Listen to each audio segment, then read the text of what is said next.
3 hours before his Silver Star ceremony, his mother pointed to the driveway and said, "Get out! You are not coming with us." She did not raise her voice. She did not need to. The words hit harder than anything I ever faced overseas. I stood there on the stone porch of the Ward home in Pinehurst, wearing my Army service uniform with my white gloves still in my hand. Elaine Ward blocked the doorway like I was a stranger selling something she did not want. Her eyes moved over the ribbons on my chest without a hint of recognition. "You will embarrass him in front of the cameras," she said. "We want his big day, not your war trauma on display." I had been called many things in my life, but the way she dragged out those last words felt like an execution carried out in daylight. Broken soldier, damaged goods. She never said the phrases out loud today, but I heard them in every breath she took and every glance she tossed at me. Her son stood behind her wearing a charcoal suit he bought for the ceremony.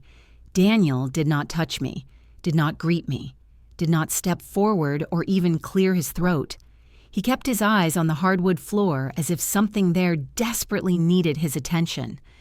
"Just go, Avery," he murmured. "Do not make this another conflict." I did not know when I had ever made anything a conflict. I fought for my soldiers. I fought for men who could not walk and women who could not breathe. But for him, I had never raised a hand or a word. A neighbor across the lawn pretended to adjust her mailbox, yet her head turned just slightly, and she caught every second. An older man watering his roses paused and angled closer. People in this neighborhood never watched directly. They observed from corners, pretending to look at ordinary things. They heard one sentence clearly: "Get out." That was when something inside me went still. I did not beg. I did not defend myself. My throat tightened, but not from tears. It was the familiar feeling I used to get before a mission, a sensation of stepping out of one world and into another, where emotion meant nothing and clarity meant everything. I turned around, walked down the pristine steps, and felt every gaze peel across my back like judgment from people who had never spent a single night under fire. I started the car. My hands shook for only a moment, then the training took over. Breathe, focus, drive. That front porch was not a battlefield, but it cut deeper than one.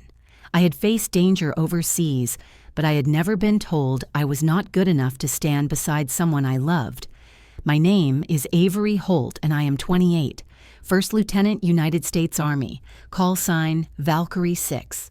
I earned that name in a place far from lawns and golf carts and marble kitchens. Ask anyone at Fort Liberty, and they will tell you a different version of me. They know the banner hanging over the training field with my face on it, taken after the night I led a rescue under fire.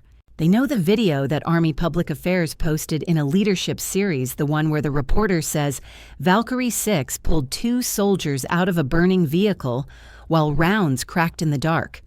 That clip traveled through military circles faster than I expected. The wives' clubs posted it. The resilience groups shared it. I became something like a quiet icon among younger soldiers, especially the women who were tired of hearing they were too delicate for real missions. But all of that, all of the sweat and fear and grit and courage meant nothing to the people standing behind that rich, polished door. To them, I was only the soldier girl. Not enough. Wrong kind of woman, wrong kind of background. Not the image they wanted next to their son when cameras started clicking at the ceremony. I drove straight to base. I did not let myself fall apart. I walked into the admin office, asked for the family seating list, and crossed out Daniel Ward and Richard Ward and Elaine Ward. In their place, I wrote 2 names that meant more to me anyway: Colonel Mason and his wife, parents of the young soldier I had pulled out of the vehicle that night. They never once treated me like a burden. I passed Major General McAllister in the hallway on my way out. He recognized me immediately. "Valkyrie 6, he said with a voice that carried both respect and something else, something like concern. He did not ask why I was there early or why I was alone. Officers at his level can read silence like a report. He simply nodded once as if to say, "I see you," and then continued to the prep room. Hours later in the ceremony hall, under bright lights with the flags behind him, he called my name. The room went still. "Lieutenant Holt, is your family here today?" he asked. I answered clearly, "No, sir. I was told to get out. They said I would embarrass their son." Murmurs, a shift in the air. Then he looked down at the front row where the wards sat, and he stepped off the podium, cameras pointed. People froze. The entire hall held its breath as the general faced them. I grew up in a small town in Kentucky where the river curled behind rows of old houses, and the evenings smelled of cut grass and diesel from the trucks that never seemed to stop running. And even though the place looked peaceful from the outside, there was always a tension inside our home. My father drank more than he worked, and when the liquor hit him, he raised his voice at anything that moved. Sometimes he slammed doors so hard the frame shook, and sometimes he shouted at shadows in the hallway. Yet my mother kept her composure behind the Walmart register every day, and at night she sat beside me at the wobbly kitchen table, telling me that I was meant for more than this town, and that I should never confuse chaos with destiny. So by the time I turned 18, I knew staying would trap me in the same cycle, and the Army felt like the only path that offered structure and purpose, and a way to pay for school without drowning in debt.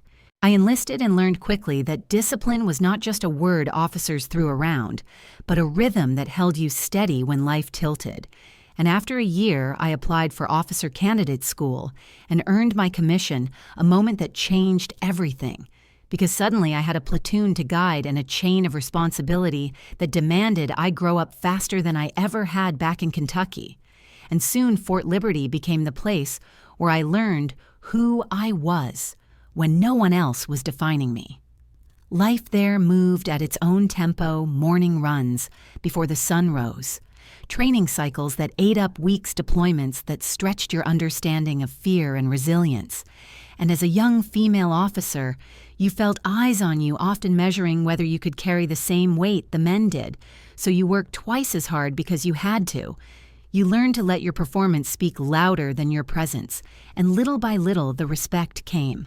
My call sign Valkyrie 6 arrived one night during a field exercise, when our platoon walked into a simulated kill zone and confusion hit like a wall.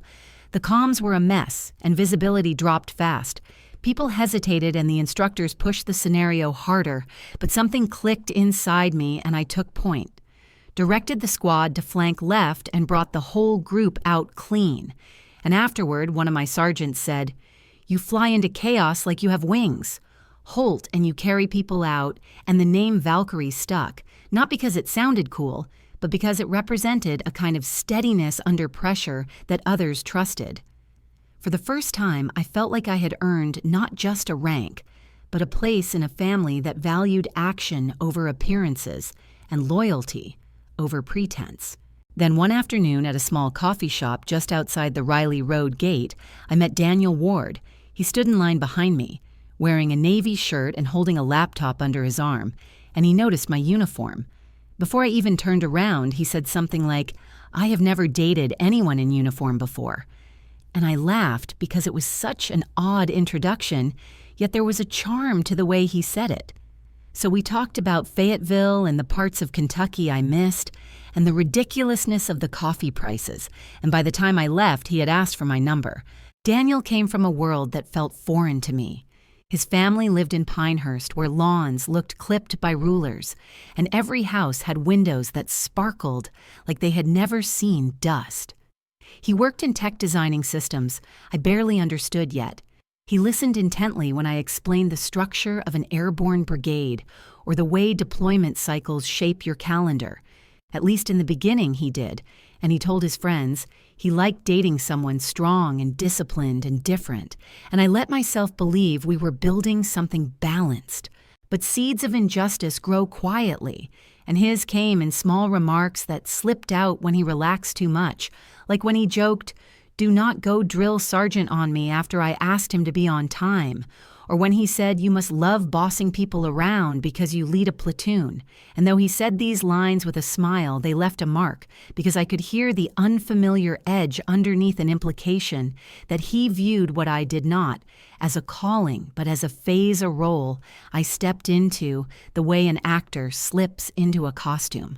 Still, I pushed those thoughts to the side because it felt good to be with someone from the civilian world, someone who did not carry sand in their boots or memories of night movements in their bones, and I convinced myself he was a bridge between two lives, a way to understand the world outside the base. Yet even early on, I sensed that the bridge might be lopsided because he liked telling people he was dating a soldier, but he did not always want to listen when I talked about the weight of leadership or the responsibility of making decisions that affected real lives, and sometimes he looked at my uniform with admiration. Other times, with discomfort, as though it reminded him of something he did not want to confront. Looking back, I should have noticed how one-sided that bridge really was. I moved toward his world without hesitation, but he rarely stepped into mine, and even though I did not fully understand it, then the imbalance would soon widen into a chasm that no amount of patience or good intention could cross. The first time I met Richard and Elaine Ward, I understood immediately that their world was built on quiet gates and loud expectations. The iron gate at the front of their Pinehurst property slid open as if controlled by someone watching from inside, and the driveway curved past trimmed hedges toward a house that looked more like a country club than a home behind it, stretched a golf course so green it almost glowed under the late afternoon sun. And as I stepped out of the car in my uniform, I felt the contrast between my world and theirs settle across my shoulders like an invisible weight. Elaine opened the door with a smile that did not reach her eyes. She looked at my dress uniform for a long second before saying, "You look so serious in that uniform," in a tone that pretended to be complimentary but carried the faintest shadow of disapproval. And when she guided us inside, the dining room was already set with polished silver and crystal glasses that caught the light in a way meant to impress. The first remarks came quickly and softly, as if dropped without intention, yet sharp enough to leave a mark. Elaine asked, "When are you getting out?" Followed by, "You do not want to stay in that world forever, right?" And Richard added, "War is for young people. You will settle down soon." They spoke as though my entire career was a temporary inconvenience that I would eventually abandon once I understood what a real life looked like, and Daniel sat beside me nodding politely without once saying, "She loves what she does," or "She is good at what she does."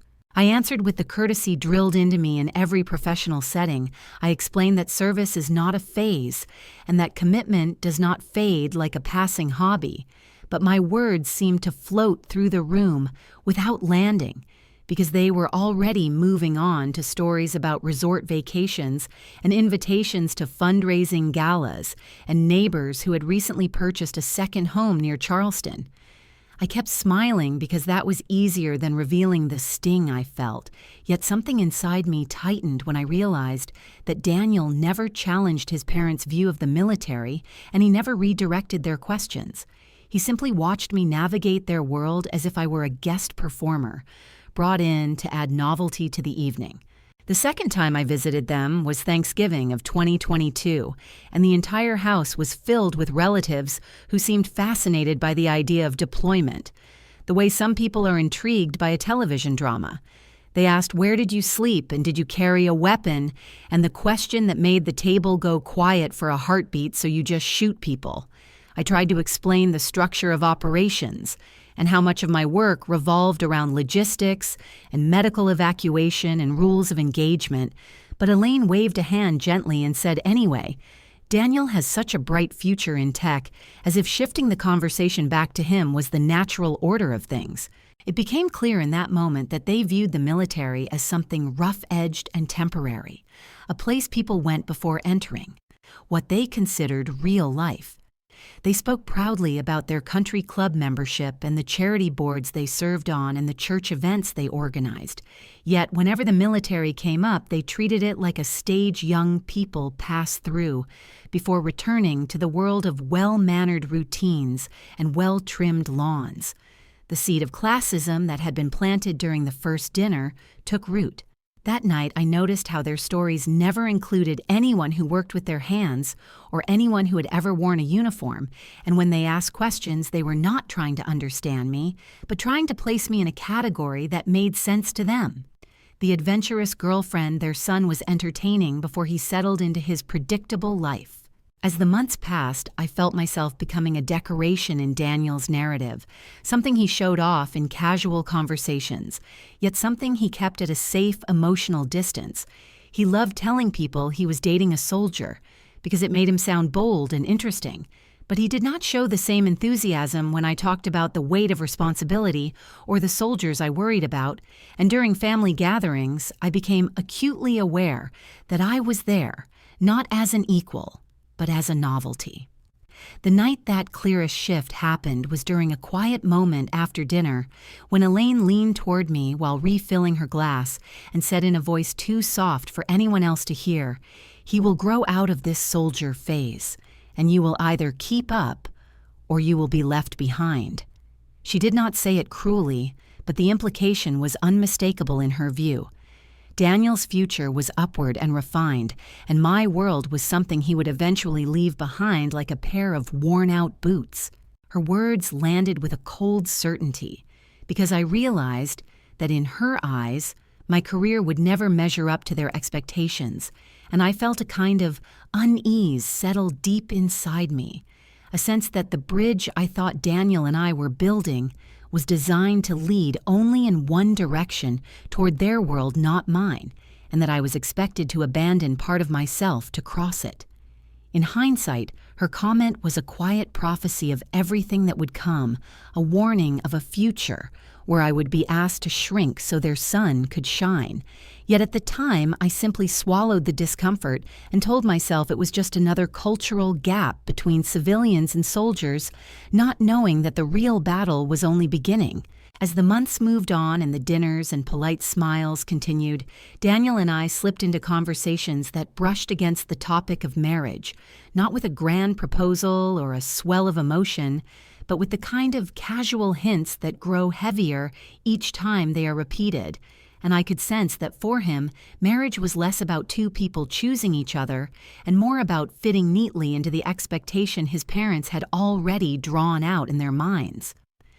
Friends of his began asking when we would set a date, and relatives at church events nudged him with knowing smiles, while I stood beside him in my civilian clothes, feeling like an outsider, being slowly measured for a part I did not audition for, and although I cared for him, I felt an unease growing every time he brought up the idea of rings and ceremonies, because I had seen enough military spouses to know that love only survives when both people understand the weight carried on the other side of the uniform.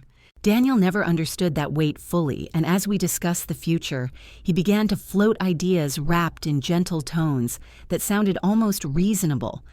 From the outside, he told me I should consider moving to the reserve because it was safer and less demanding, and that I did not need to deploy again since he could provide, and that life did not have to be so intense anymore.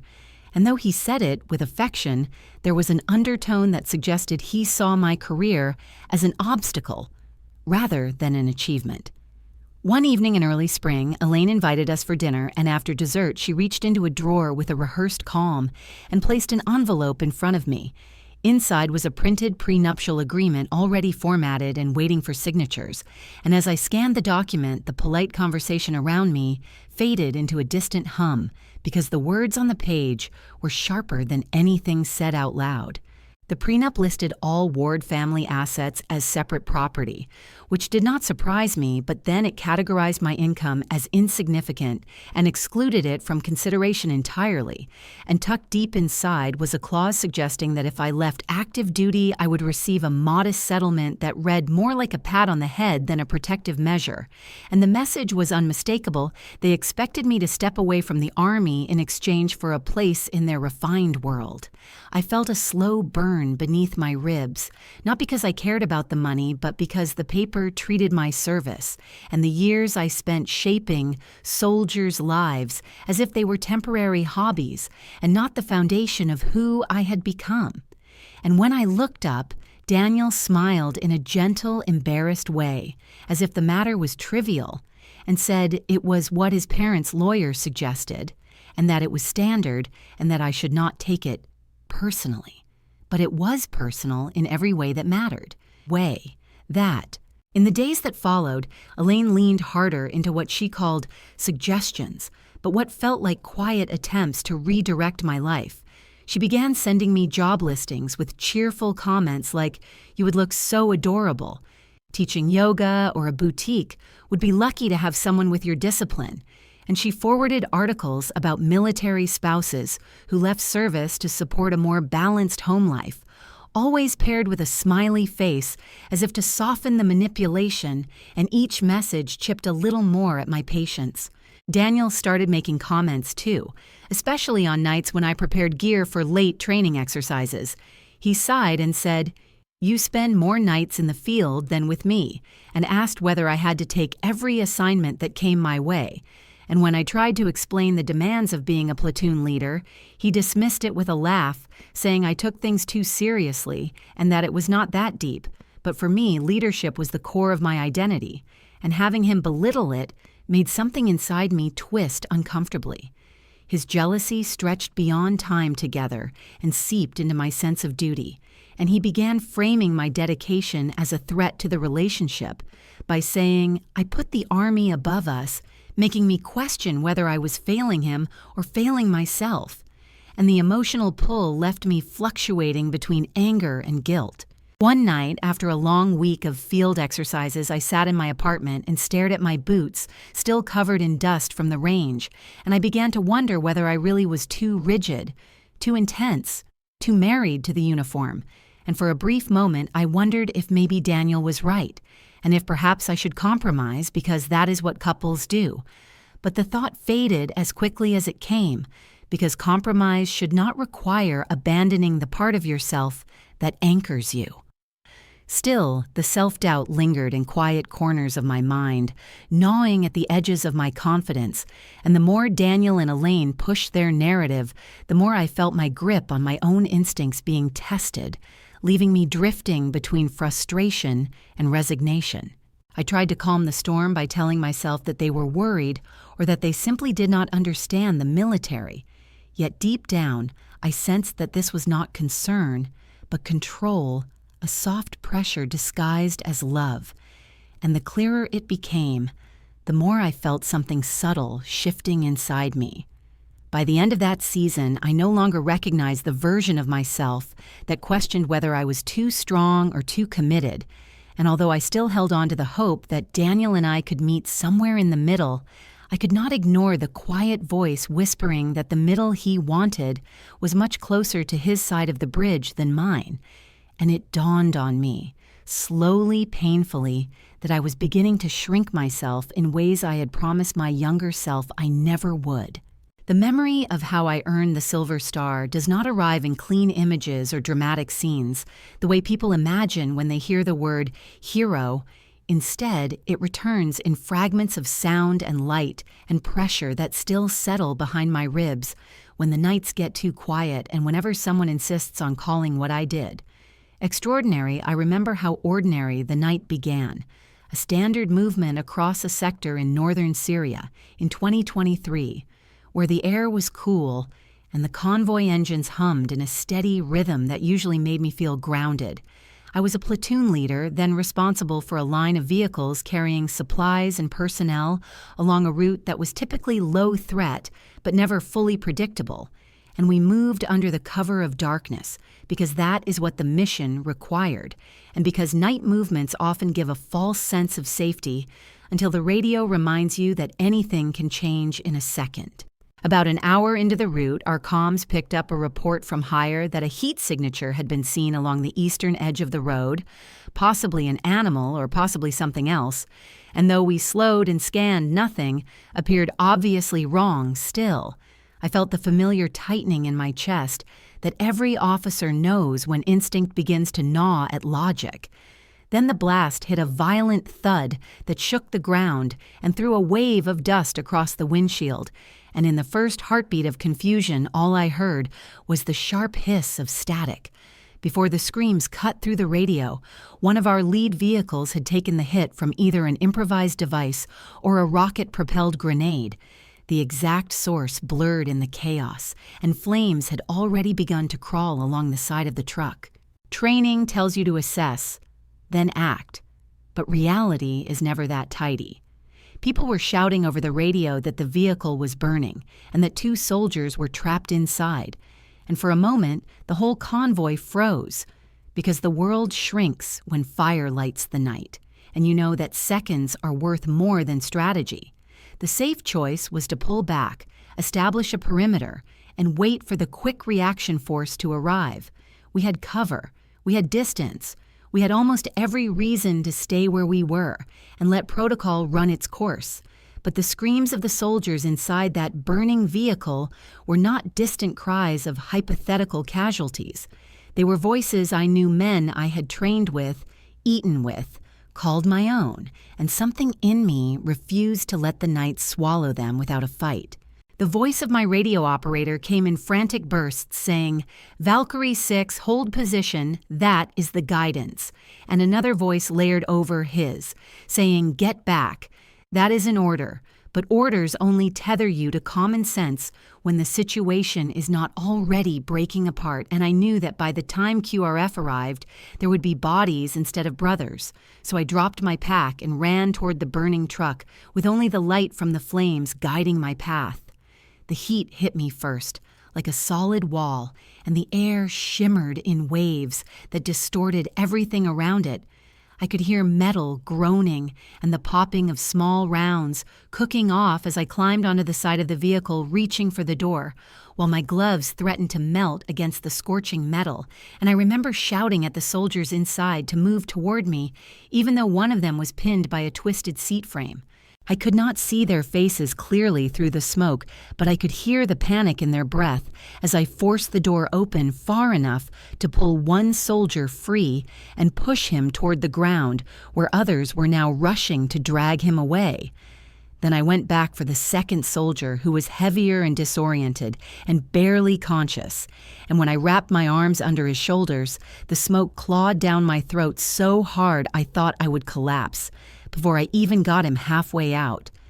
But the thought of letting go never crossed my mind, not once.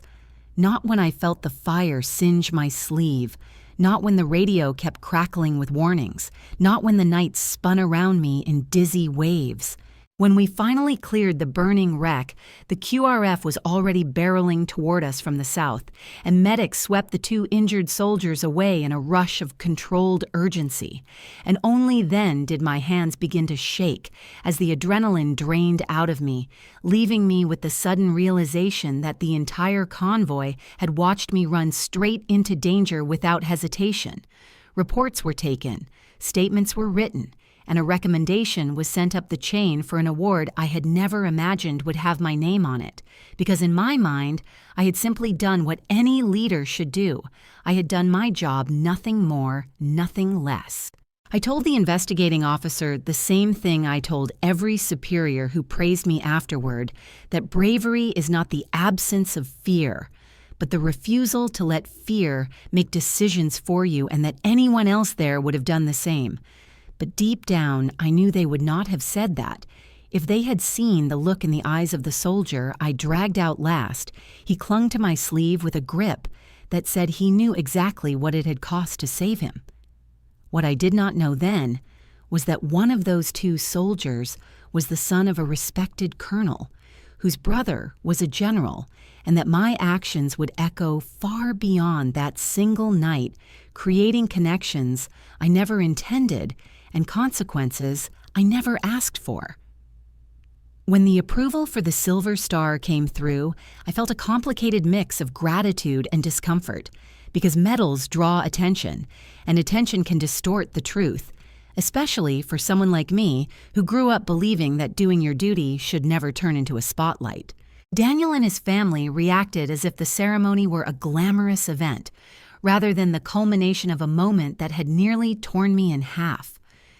They spoke about it like a showcase, a chance to dress nicely and stand beside something impressive, and I realized with a heaviness I could not shake that they understood nothing of what the medal meant or the price paid for the lives saved that night.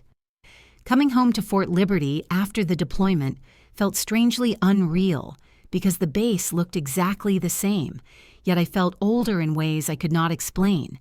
The jet lag clung to me for days, and the images of the convoy, the fire, the screams, the heat that crawled across my skin returned in flashes.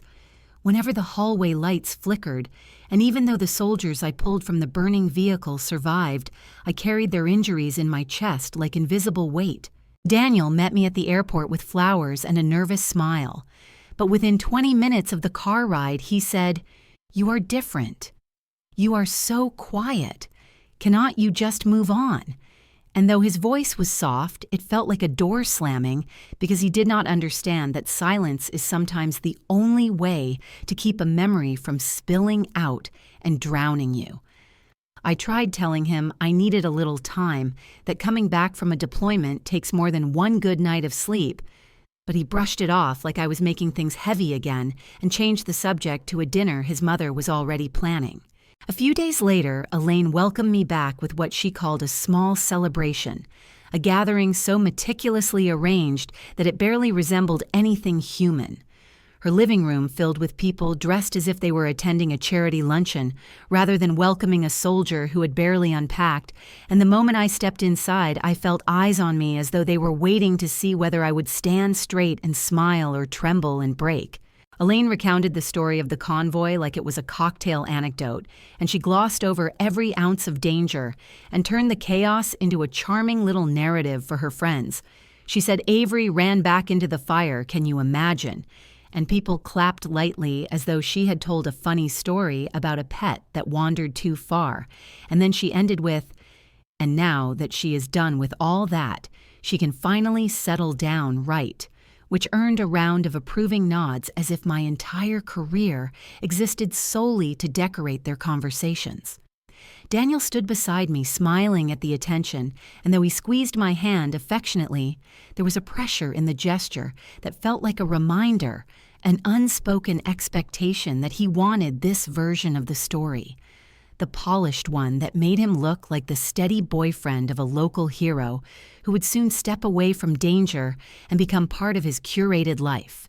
Over the next weeks, he pushed harder in ways that were framed as concern but felt like control. He suggested I submit a packet for a staff position that would keep me behind a desk, and when I told him it was too early in my career to do that, he sighed and said, "One Silver Star is enough. You do not have to keep proving yourself." Then he brought up ETS as if leaving the Army were the most natural next step, and when I told him I was staying active duty for at least one more term, he stared at me like I had chosen betrayal. The quiet emotional pressure tightened around me. The little jokes about my intensity became sharper. The nights when he gave me the silent treatment lasted longer, and once he even said so, "You are choosing the Army over me," with a bitterness that caught me off guard because it revealed how deeply he believed I owed him a part of myself I had never agreed to give up. The ceremony date for the Silver Star came down through official channels, and my command team told me it would fall during the Veterans Month events, which meant media coverage and the presence of senior leadership, including Major General McAllister.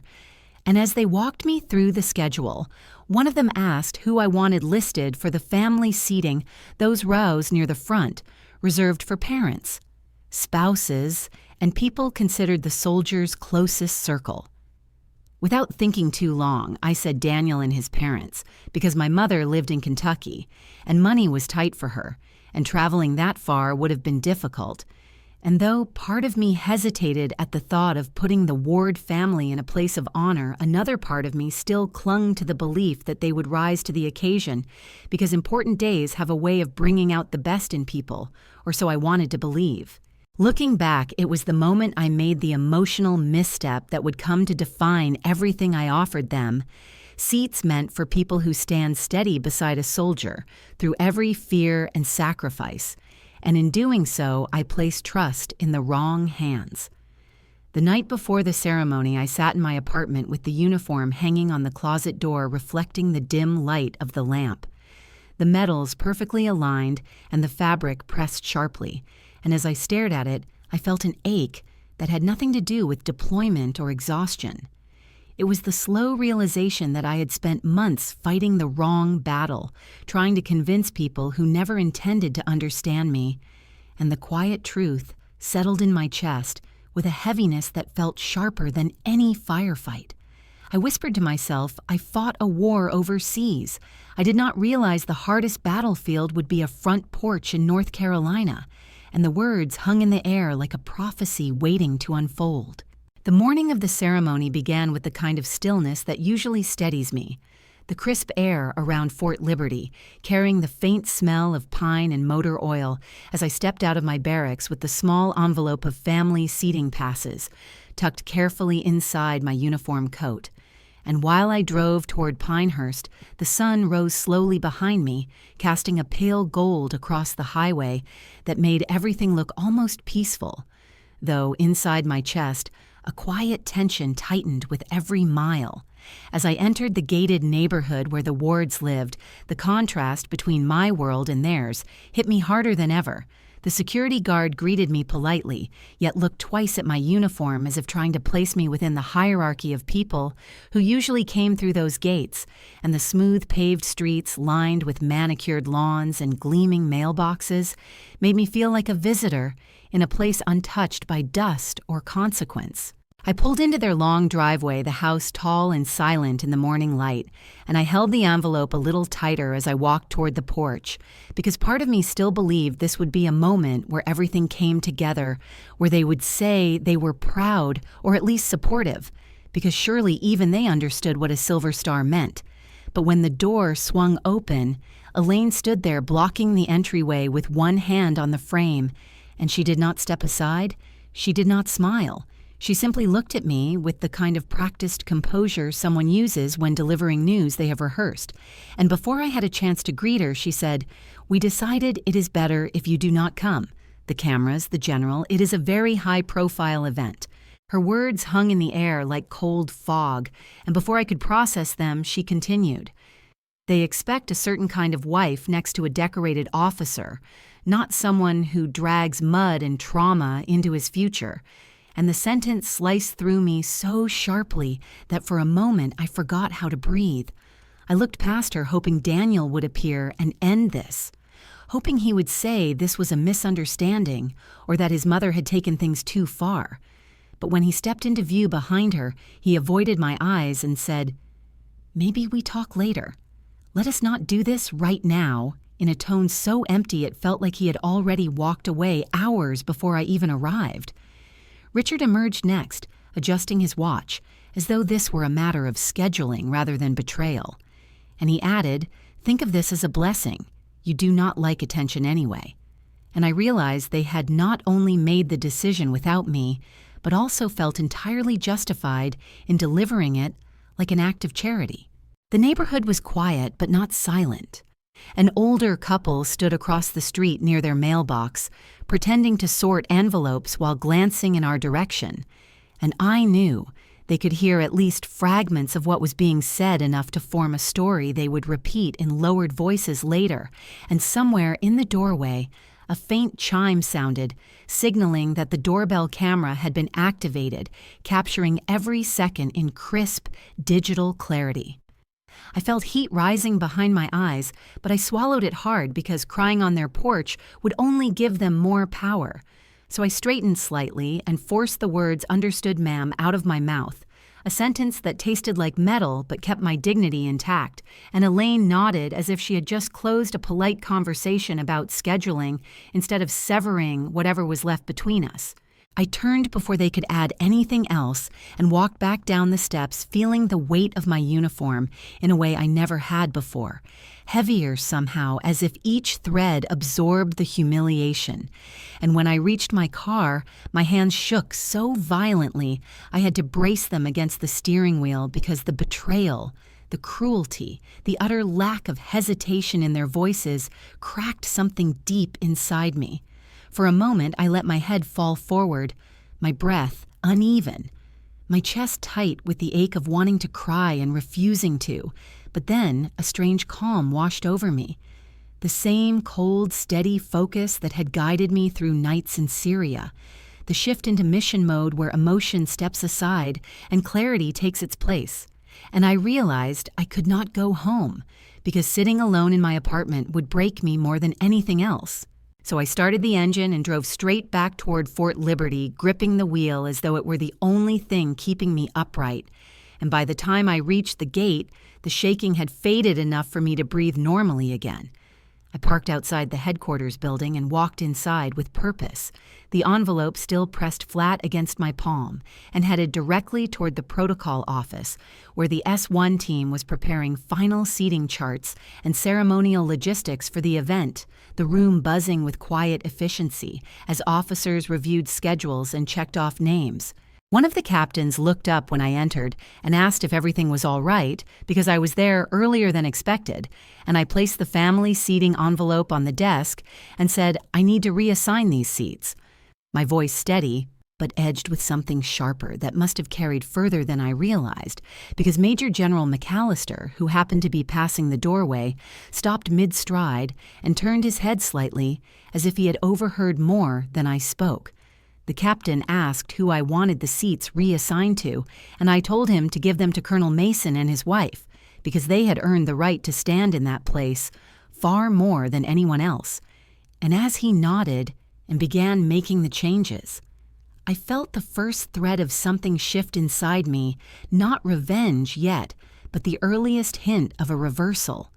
The quiet recognition that the ceremony no longer belonged to the people who had tried to keep me from it. When I stepped back into the hallway, General McAllister's gaze met mine for a brief moment, steady and discerning, and though he said nothing, I felt an unspoken understanding pass between us, a silent acknowledgement that something significant had been set in motion, the kind of moment that precedes a turning point long before anyone realizes they are standing at the edge of one. The auditorium at Fort Liberty shimmered under the bright overhead lights, the kind that turned every polished surface into a mirror and every uniform into a statement. And as the military band tuned their instruments and the color guard prepared to march in, there was a hush that rolled across the room like the settling of dust before a storm. Rows of chairs filled the space, the front section marked clearly with signs for family seating, and in the very front row sat Elaine and Richard Ward, dressed as if they believed the ceremony had been built around them. Elaine smoothing her skirt with the practiced elegance of someone who expected cameras to find her Richard, sitting tall, with his shoulders back, both of them holding a quiet assumption that they were the rightful image beside a decorated soldier. They did not look around for me because they expected I would appear at their side the same way I had at their stage parties, quietly and conveniently. But when the units began filing in, and I entered not beside them, but with my platoon, the shift in their expressions was sharp enough to feel like a tremor in the air. The officers around me moved with confidence, and the soldiers behind me clapped softly as I walked to my assigned seat, and I felt the weight of my uniform settle differently, this time not heavy with humiliation, but grounded by the presence of people who actually understood the cost of the medal about to be placed in my hand. As I stood waiting for the ceremony to begin, a protocol officer approached the general with a clipboard in hand and whispered something quietly, his posture rigid with the kind of caution someone uses when relaying sensitive information. And though I could not hear the words, I recognized the moment he explained the reason behind the seating changes, because General McAllister turned his head, scanning the rows until his eyes landed directly on Elaine and Richard, then shifted back to me with a steady, controlled nod that told me everything without saying a single word. The ceremony began with the national anthem, the slow unfurling of the flag, and the command sergeant major calling the room to attention, the sound echoing so sharply it made the air vibrate, and then the master of ceremonies began reading names one by one, listing the achievements of each soldier receiving recognition.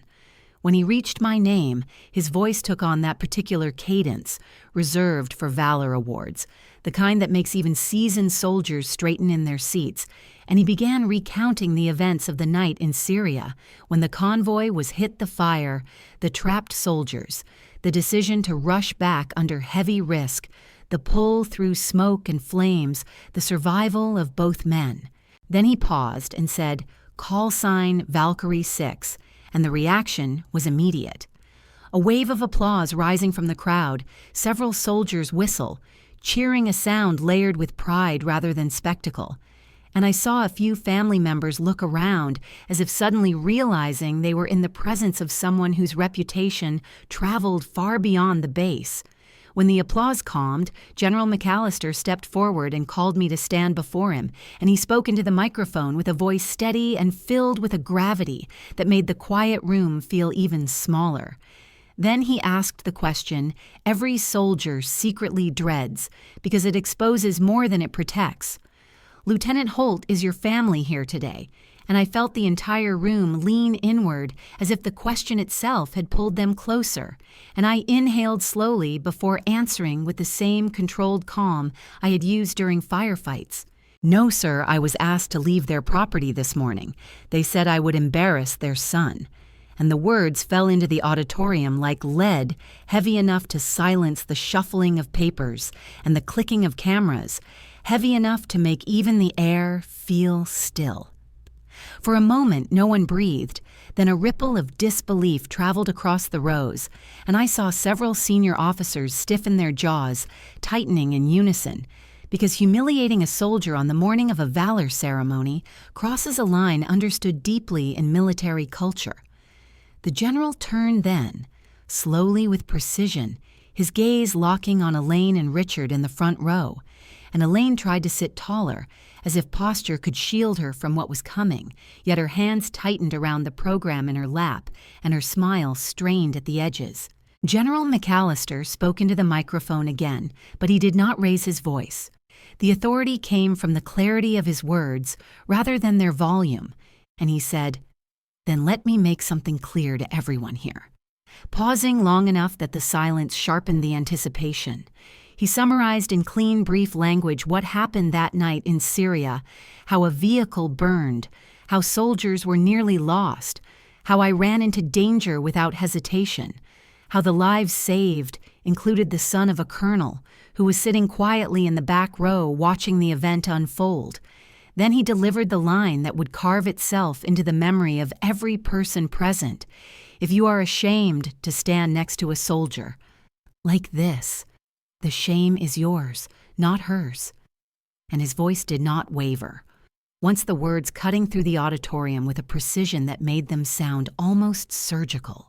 He stepped away from the podium and walked down the steps, moving slowly along the aisle until he stood directly in line with Elaine and Richard, not close enough to speak to them privately, but close enough that every person watching understood that his stance was intentional, his presence a deliberate act of public accountability.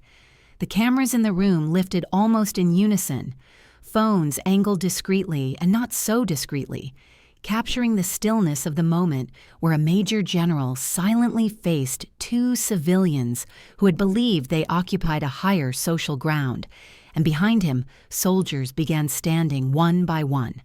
Then entire rows rose. Families followed the applause, swelling into a standing ovation that shook the room with the force of collective validation. Elaine's face blanched pale, then flushed red, then settled into a rigid mask that barely held together Richard's jaw clenched tight enough to tremble. And Daniel lowered his head into his hands as though trying to fold himself out of sight, And for the first time since stepping onto their porch that morning, I felt the sting in my chest loosen because the people who mattered had chosen where they stood. As the ovation continued, I realized that the military, with all its imperfections and demands, had become the closest thing I had to a real family, one that understood sacrifice not as decoration, but as truth. And standing there in front of them felt like being carried by something larger than my own. Hurt. Something sturdy enough to hold the weight of every betrayal that had led me to this moment. And as the applause softened, I felt the perfect moment to ask the question that would pull viewers straight into the heart of the story. The kind of question that forces them to choose a side and see themselves in the choice. And the voice inside me said clearly, "Would you have stood up with them or stayed sitting with the wards? Tell me honestly in the comments."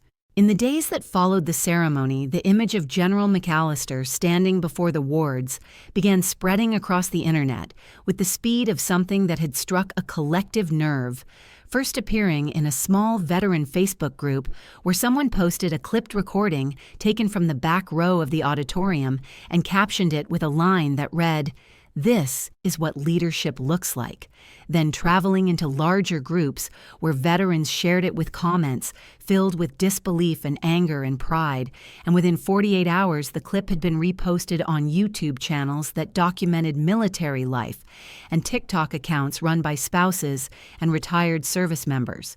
The angle was shaky but clear enough to capture the exact moment he delivered the sentence about shame and family, and what it means to stand beside a soldier, and each share added new commentary about how no one treats a service member like that on the morning of a valor ceremony.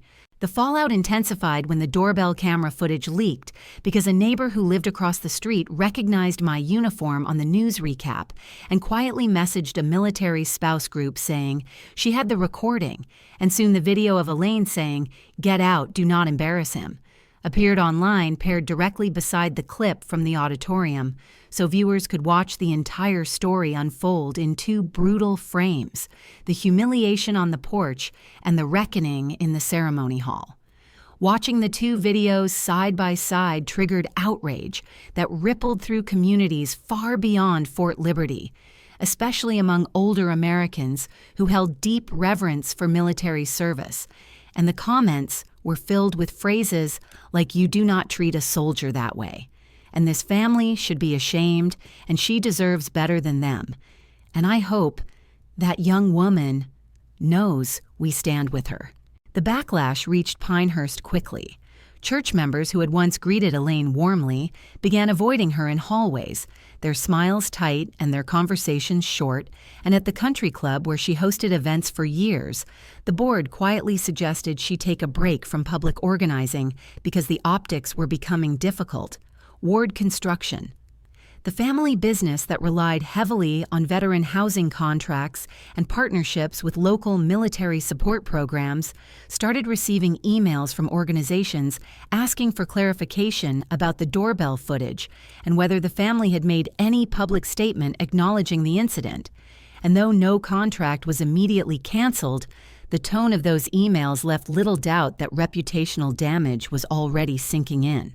Daniel called me the third day after the ceremony, his voice shaking with anger and fear and something close to desperation, and the first thing he said was, "You humiliated my family as though everything that happened had been orchestrated by me instead of being the natural consequence of their own cruelty." I listened without interrupting because there was nothing he could say that I had not already replayed in my mind, and when he finished, I answered with a calmness that surprised even me by saying, "I told the truth. The rest is just people finally seeing it," and there was no shouting, no bitterness, no retaliation in my tone, only the steady certainty of someone who had been forced to stand on the edge of herself and finally stepped back into her own center. He stammered something about fixing it together, but the words were hollow, and I knew that any attempt to salvage the relationship would only drag me back into a dynamic where my worth depended on how little space I took. So I ended things without ceremony or accusation, sending a single message that expressed respect for what we once had and clarity that we had nowhere left to go, a quiet ending rather than a dramatic one, because quiet justice requires no spectacle.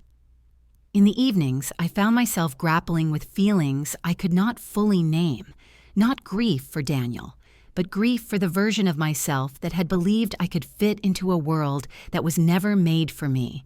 And I spoke with my commanding officer, who reminded me that betrayal at home can cut deeper than anything on the battlefield, because you expect strangers to hurt you, not the people who claim to care. A chaplain on base offered time and space to talk, and we had long conversations about honor and boundaries, and how different the concept of loyalty is inside military culture compared to civilian life, where image often matters more than integrity. And as I described the porch, the ceremony, the applause, the ovation, he nodded quietly and said, "Sometimes God lets the truth speak louder than we ever could." The clarity that followed was slow but steady. Like a sunrise you do not fully notice until it brightens the entire room. And one morning I opened my email to find the official confirmation of my Silver Star, along with a request from the Division Public Affairs Office inviting me to speak at an upcoming leadership event for female soldiers, an opportunity that felt like a pivot point between everything I had endured and the next chapter I had not yet imagined. Reading that message, I felt something shift inside me, a transition from being someone who survived toxic family dynamics to someone who could guide others through their own storms. And for the first time in months, the path forward felt not only possible, but purposeful, as if every painful moment had realigned me toward becoming the kind of leader I wished I had during my darkest hours. A few months passed, and the dust from the ceremony never truly settled, because instead of fading into a forgotten headline, the videos continued circulating through veteran pages and community boards, resurfacing every time someone shared a story about military families or respect for service, and each repost added another layer of pressure onto the Ward family name. Ward Construction, which had once been praised for its polished projects and generous involvement in local events, began receiving reviews that questioned their values, and some clients quietly paused negotiations, citing concerns about partnering with a company whose leadership had publicly disrespected a soldier being honored for valor. And though no one used the word punishment, the reality was clear. Their reputation had become a liability.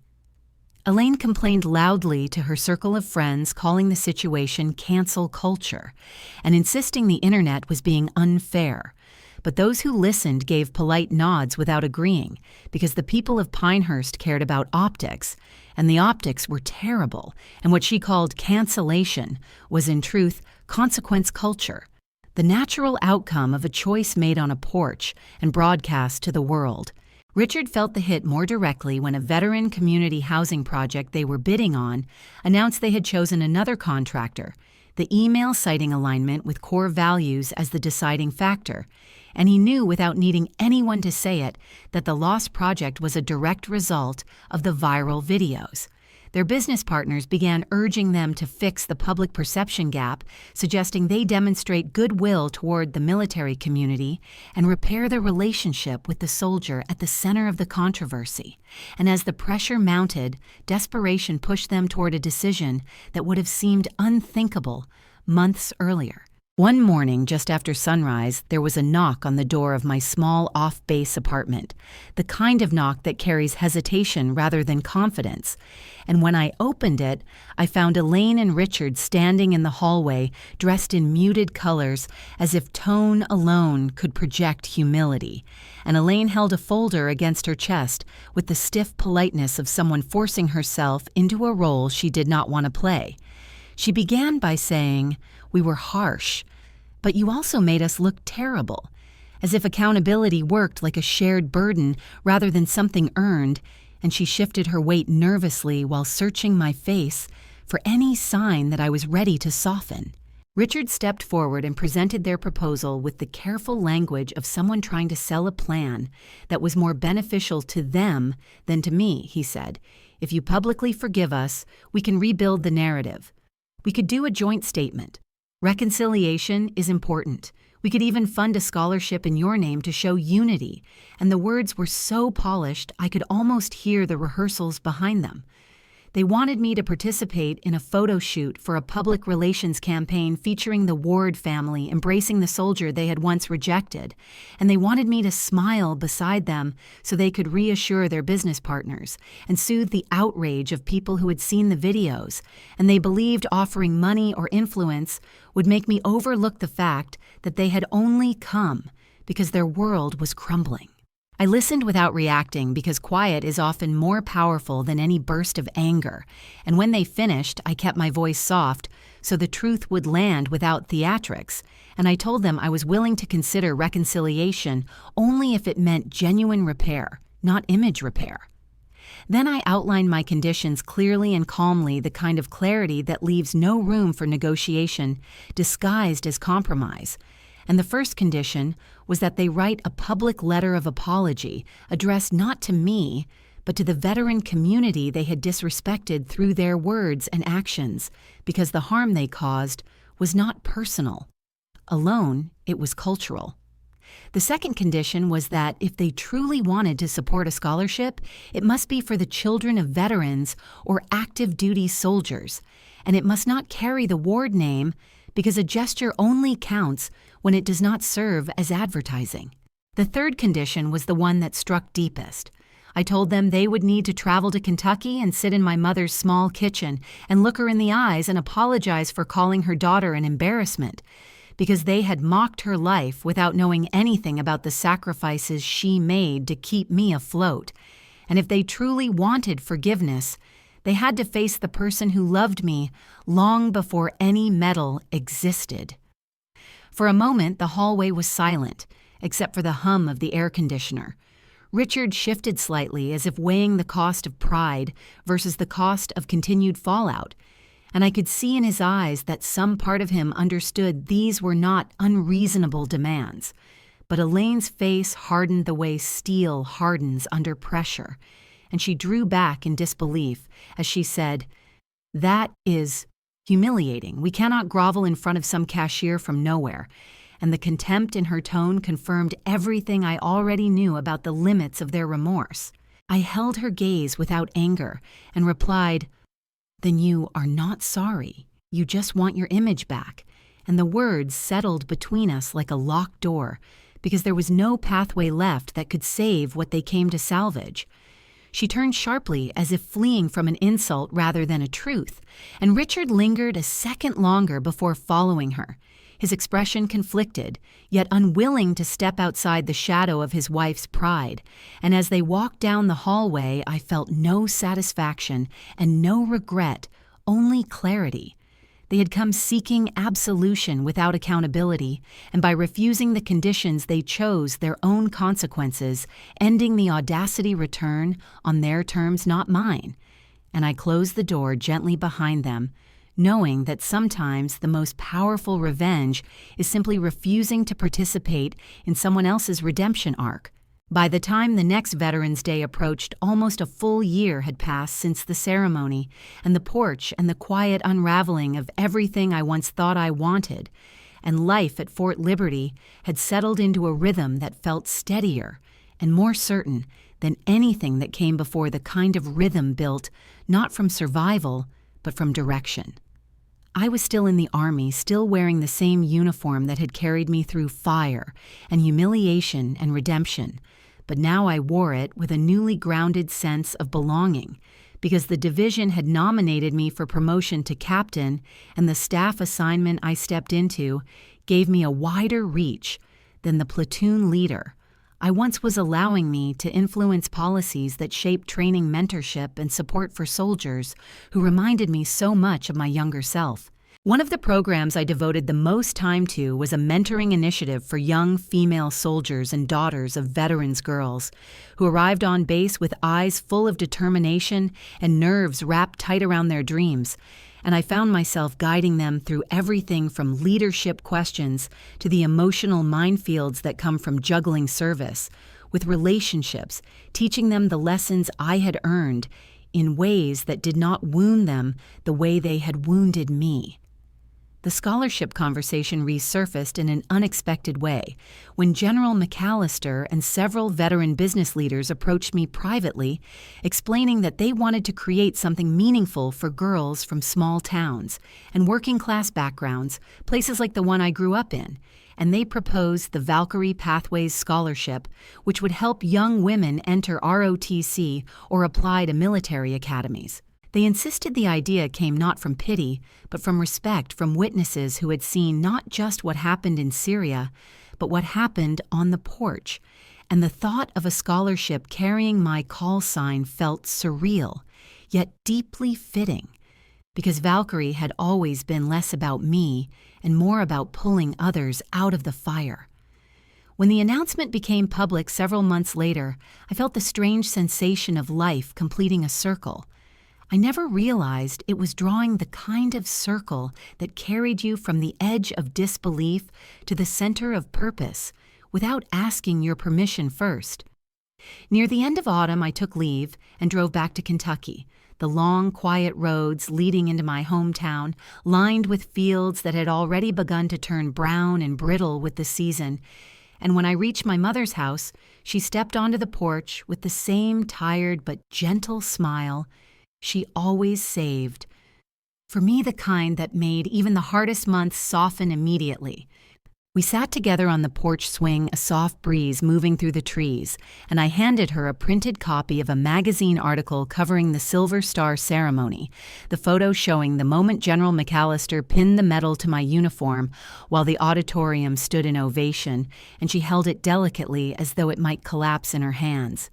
She read slowly, stopping occasionally to look at me with a mixture of pride and something heavier, something like understanding of the wounds I had not voiced, and when she finished, she folded the paper with care, before saying, "They tried to throw you out of a house, but they never understood you were the one who builds homes for others to stand in," and the words settled into me with such quiet truth that I felt a knot inside my chest loosen for the first time in months. News about the Ward family drifted to me in small pieces, carried by mutual acquaintances, and the occasional base rumor, none of it dramatic enough to qualify as downfall, but all of it tinged with consequence.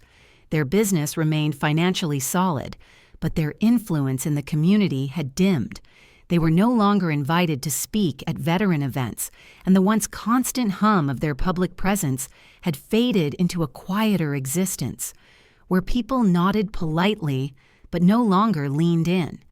It was not ruin. It was erosion, slow and steady, the kind of justice that arrives without fanfare. Daniel reached out only once through an unexpectedly brief email that carried none of the anger that once defined our conversations, and he wrote, "You were braver than I ever was.